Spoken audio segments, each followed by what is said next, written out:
Bueno, acá iniciamos la unidad 4 del programa. Recuerden que el programa de contabilidad 1 del plan 2019 tiene 5 unidades, esta ya es la penúltima unidad y se refiere justamente a la culminación del proceso contable, o sea, a las tareas que deben realizarse en el momento de realizar el cierre del ejercicio anual. Bueno, esta es la transcripción del programa en la unidad 4.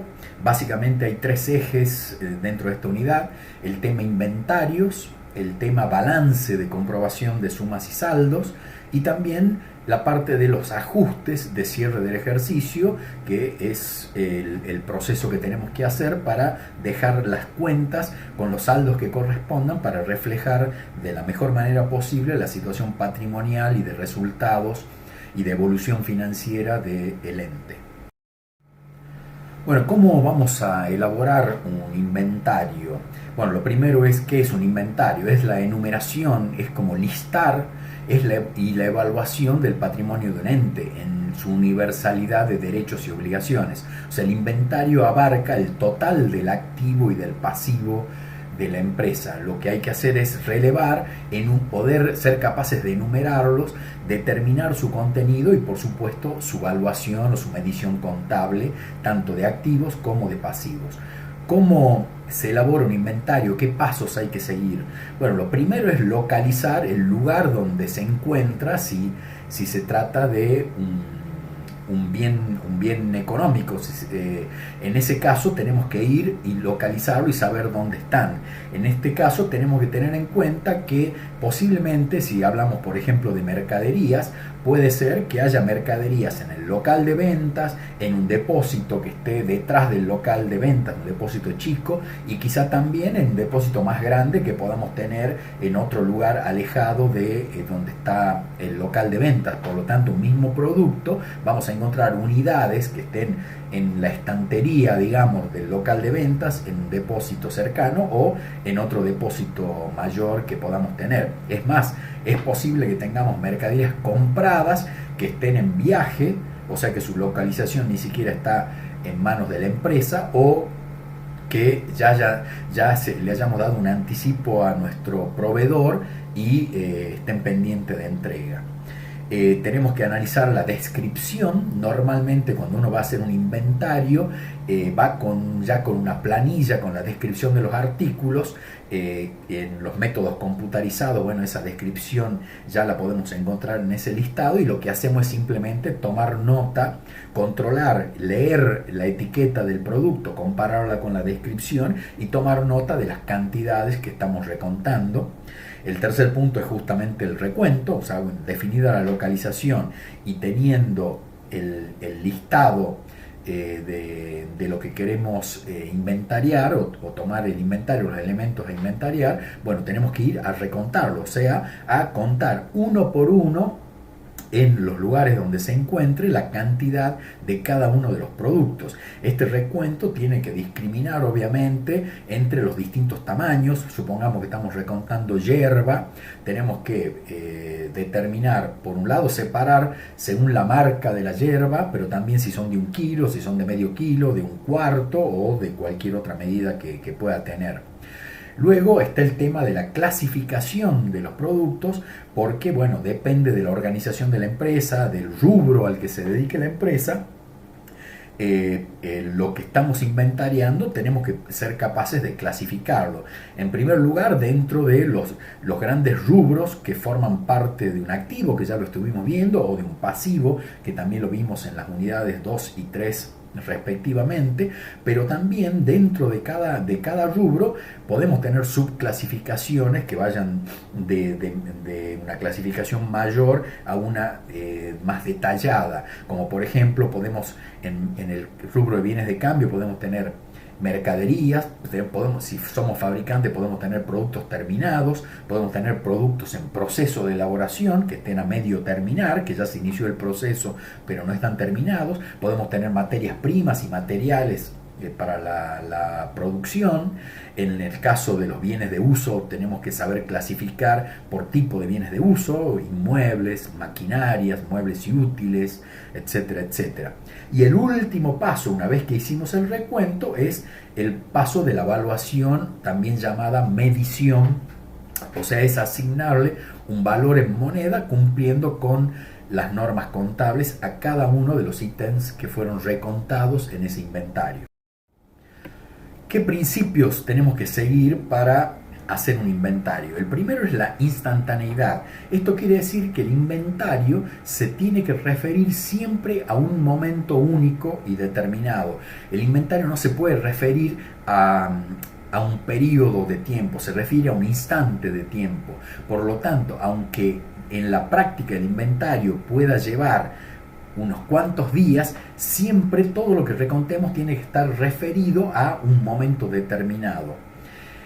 Entonces, ¿qué pasa? Si yo, por ejemplo, tengo un inventario de cierre de ejercicio, el instante al que se refiere es el cierre del ejercicio, es el día en el que cierra el ejercicio. Todo el recuento se tiene que referir a ese momento. Por lo tanto, si me lleva 2 o 3 días por la magnitud o el tamaño de la empresa hacer ese inventario, los movimientos, los recuentos anteriores a ese momento o posteriores a ese momento, luego deben ajustarse en función de los movimientos que hubo entre el instante al que se refiere y el instante en el que se hizo el inventario. Tengo que sumar y restar las entradas o salidas que hubo entre esos dos momentos. Oportunidad se refiere a que hay que, en función del objetivo que tiene el inventario, tenemos que determinar en qué momento lo tenemos que hacer. Si es un cierre de ejercicio, como dijimos antes, lo ideal es hacerlo exactamente en el día del cierre del ejercicio. Pero puede ser que hagamos inventarios con otros objetivos, como por ejemplo hacer un control sobre los bienes que están bajo la custodia de un responsable o de un empleado de la empresa. Bueno, ese puede ser que sea sorpresivo y tenemos que determinar cuál es la mejor oportunidad para ir y hacer ese inventario en ese momento. Integridad se refiere a que el inventario tiene que abarcar el 100% de los ítems que queremos, del grupo que queremos inventariar. Es decir, si es un cierre de ejercicio, el 100% abarca el total de los activos y pasivos de la empresa, pero puede ser que yo en algún momento del ejercicio lo que quiera es determinar el inventario de bienes de cambio. Por lo tanto, si ese es el objetivo, en ese caso la integridad se refiere a que tenemos que abarcar el 100% de los bienes de cambio. Especificación también se refiere a un poco lo que veníamos hablando antes, a la especie o los ítems o los elementos que queremos inventariar. Tenemos que especificarlos con precisión para poder hacer el inventario y recontar en ese inventario solo aquellos que estén dentro de las especificaciones previamente determinadas. Y homogeneidad se refiere a que tiene que abarcar, que tiene el inventario y el recuento tiene que agrupar de manera homogénea los ítems que queremos inventariar. Bueno, ¿cómo podemos clasificar los inventarios? ¿Qué clases de inventarios hay? Según su materia, pueden ser de tipo patrimoniales, o sea que van a abarcar activos y pasivos, o de bienes y valores de terceros, o sea, son todos aquellos. Ya esto lo vimos al principio, cuando definíamos qué era la contabilidad. Decíamos que la contabilidad no solo se refiere al registro y análisis de los elementos que integran el patrimonio, sino también a la existencia de bienes y valores de terceros que puedan estar en manos de la empresa. Según su extensión pueden ser generales, o sea que abarquen todo lo anterior, el patrimonio, los bienes y valores de terceros, o parciales, o sea referidos a determinados rubros o grupos o elementos del activo o del pasivo. Según las circunstancias pueden ser ordinarios, que sería el caso de los que sí o sí hay que hacer, que están referidos al cierre del ejercicio, o pueden ser extraordinarios, que respondan a una necesidad puntual para hacerlos en un momento determinado.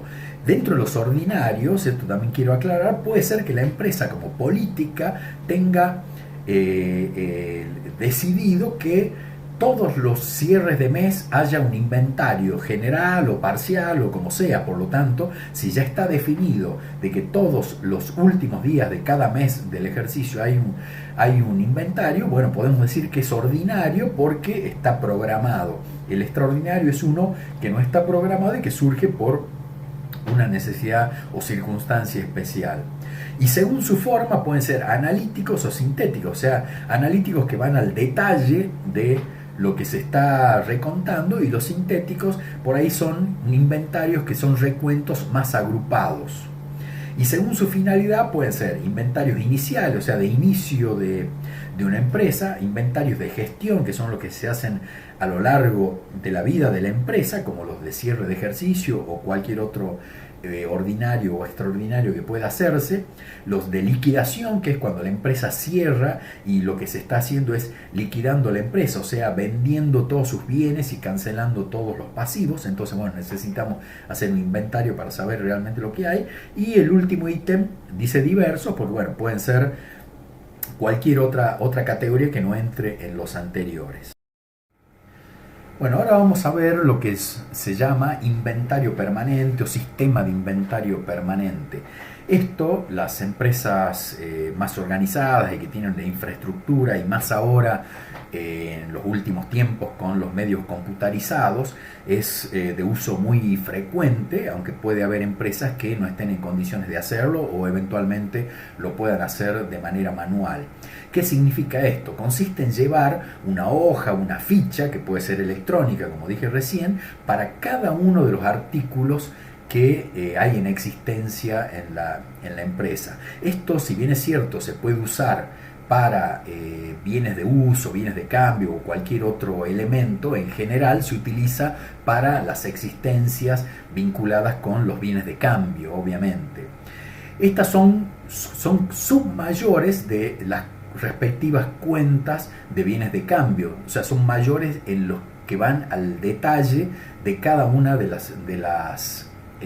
los artículos que existen en el inventario, y constituyen un elemento básico para determinar los costos atribuibles a las unidades vendidas. No solo los costos de las unidades vendidas, sino también los movimientos de cada artículo y el costo de las unidades que quedan en existencia. O sea, en todo momento, con estas fichas podemos analizar cuál es el costo de lo vendido y cuál es el valor o la medición contable o el costo de las existencias que están en el activo, o sea, que no se han vendido todavía.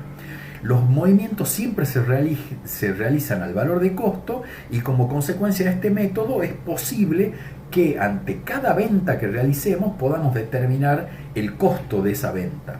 Ustedes se imaginarán, si van a una tienda cualquiera, van a ver que o un supermercado, van a ver que los productos tienen un código de barra, y el cajero, cuando pasa los productos, lee el código de barra, y lo que está haciendo el cajero en ese momento es registrando la venta y la salida de esa mercadería, y simultáneamente está registrando la venta por el precio de venta que va a salir en el ticket, pero internamente está registrando el asiento de costo de lo vendido, porque el dato lo saca de una ficha electrónica similar a la que están viendo ahí. Miremos un poco cómo es el diseño de la ficha. En la parte de los títulos tenemos la descripción del artículo, que tiene que ser precisa en cuanto a la marca, al tipo de producto y al tamaño también, si es 1 kilo, medio kilo, 1/4 de kilo, y al método de costeo, que por ahora vamos a dejarlo porque lo vamos a ver a continuación, porque hay diferentes formas de llevar esta ficha. Tenemos líneas en las cuales vamos a registrar la fecha, el concepto, que significa qué tipo de movimiento hemos registrado, si se trata de una entrada, puede ser una factura, un remito, una salida también puede ser la factura con la cual se hizo la salida, o una devolución, etcétera, etcétera. O sea, ahí registramos el concepto.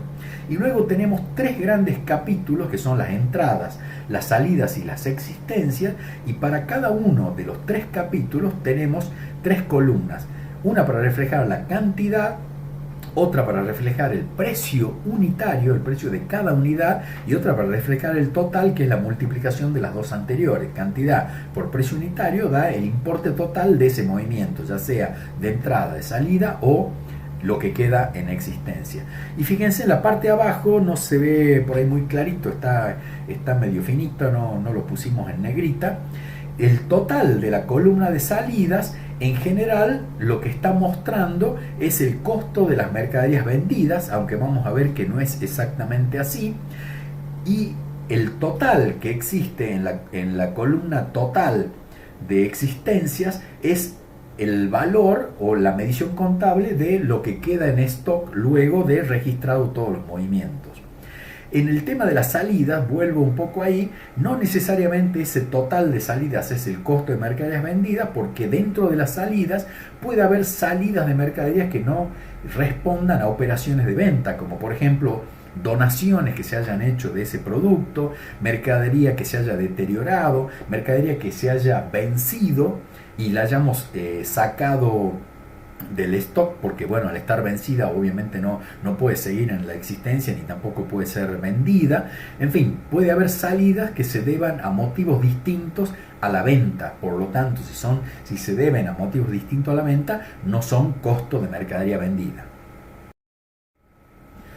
Como les dije antes, existen diferentes formas de llenar esa planilla o esa ficha de inventario permanente. Cuando decía eso, me refería a los diferentes métodos que hay para determinar las salidas de esas existencias. ¿Y por qué existen diferentes métodos? Existen diferentes métodos porque la mercadería que ingresa, que compra la empresa, los artículos, entran normalmente a diferentes precios en diferentes momentos. No solo por la inflación, por diversas circunstancias, cada compra de mercadería puede ser a un precio diferente o eventualmente también a un precio igual a una compra anterior. Pero el tema es que no necesariamente siempre existe el mismo precio. Entonces, ¿qué ocurre? Como las entradas de la mercadería pueden ser a diferentes precios, tenemos que definir qué criterio vamos a usar para definir las salidas. O sea, cuando tenga una salida por una venta, ¿cuál de los precios tengo que elegir? Y eso es lo que vamos a analizar en este momento. Hay diferentes métodos para determinar cómo vamos a seleccionar el precio a usar en la salida. El primer método que vamos a ver se llama método PEPS, llamado primero entrado, primero salido. Esto quiere decir que cada vez que exista una salida de mercadería, vamos a buscar el costo unitario, el precio, ese costo, ese valor de las unidades más antiguas. Siempre van a salir las primeras que entraron, por eso es primero entrado, primero salido. ¿Esto qué quiere decir? Que lo que quede en existencia va a estar medido al costo unitario de las últimas que entraron, de las más recientes, al momento de la salida. El otro método que existe es el contrario del anterior, se llama WEPS, último entrado, primero salido.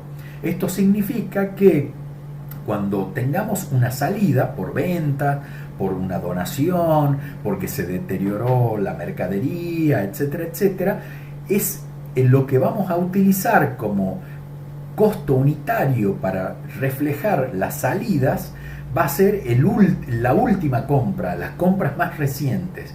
Esto quiere decir que el stock, la existencia, va a quedar al precio de las más antiguas, de las primeras que entraron. Y por último existe el método del precio promedio ponderado, PPP, precio promedio ponderado. ¿Este método en qué consiste? Cada vez que ingresa una mercadería, que hay una entrada de mercadería, de materia prima, de lo que sea, yo digo mercadería en el sentido de dar un ejemplo, según lo que estemos evaluando, cada vez que haya una entrada, lo que tenemos que hacer es calcular el precio promedio de lo que hay en existencia. Por lo tanto, vamos a usar la fórmula que está puesta ahí en color rojo. Costo de las unidades en existencia más el costo de las unidades entradas. Cuando digo costo nos referimos al costo total, o sea, lo que había en existencia en el renglón anterior más el costo total de lo que estamos incorporando en este renglón, en las entradas, sumamos todos los costos y los dividimos por el total de unidades, o sea, las que había en existencia en la línea anterior, más las unidades que están entrando ahora. Al hacer esa división, lo que nos va a dar es el costo promedio ponderado a ese momento. Por lo tanto, cada vez que haya un ingreso, tenemos que hacer este cálculo con lo que logramos tener un único costo para el 100% de las existencias. Esto es distinto a los anteriores, en los cuales podemos tener diferentes costos, ya sean los más antiguos o los más recientes, y tenemos que tener clasificadas. Acá vamos a tener todas las mercaderías por un único costo, que es el promedio ponderado. Por lo tanto, cada vez que haya una salida, no tenemos que distinguir si es la más antigua o la más nueva, porque el 100% de las unidades están a un único costo promedio ponderado y ese es el que vamos a utilizar para cada salida.